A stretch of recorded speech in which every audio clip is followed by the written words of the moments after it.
самого идеального пляжа в Израиле, потому что каждый пляж на побережье, он прекрасен. Море, оно в любом случае хорошо, и говорить о том, что какой-то пляж лучше, я не имею права. Здесь, в Кесарии, где я сейчас нахожусь, это историческое место. Это, получается, я стою на мост Акведук. Сзади меня находится пляж.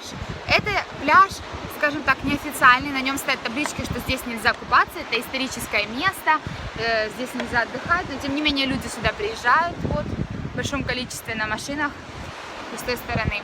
В Кесарии есть пляж, вон он там находится. Это официальный городской пляж. Он оборудован, на нем стоят башни со спасателями. Но, тем не менее, многие стремятся приехать сюда. В Кесарии очень красивое море. Я бы сказала, что здесь самое красивое море из всех, которые я видела здесь в Израиле. Оно какого-то невероятно глубокого, синими местами бирюзового цвета, очень красивое. И вечером, когда закат, здесь безумно красивые закаты. Пляжи здесь не оборудованы душевыми кабинами, здесь нет возможности обмыться пресной водой после того, как искупался в море. Это как бы минус этого пляжа. Но море здесь самое красивое. В Тель-Авиве очень красивый пейзаж, потому что в Тель-Авиве бирюзовое море. Я не знаю, может быть, там достаточно мелко просто на побережье. И вода такого бирюзового цвета на фоне голубого неба.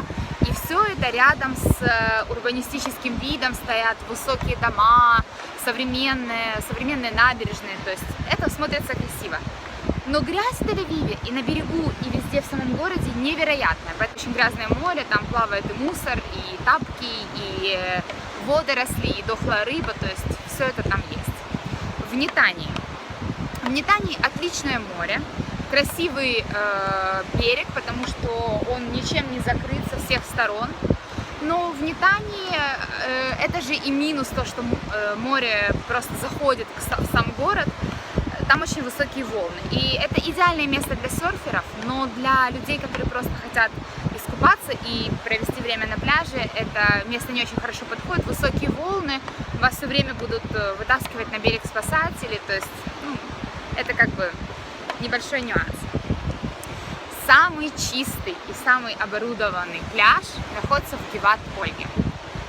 Прекрасное место, там оборудованы душевые кабинки, можно переодеться на пляже, можно переодеться в месте для отдыхающих, места, где можно брать питьевую воду, стоит 3 сторожевые мигдаль, башня, которая со спасателями, вас охраняют, вы там не утонете.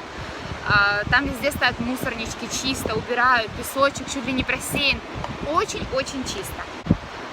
Я не была в Хайфе, но я слышала о том, что городской пляж там тоже достаточно грязный, там очень много людей, поэтому приезжайте сюда и попробуйте сами, исследуйте пляжи в Израиле.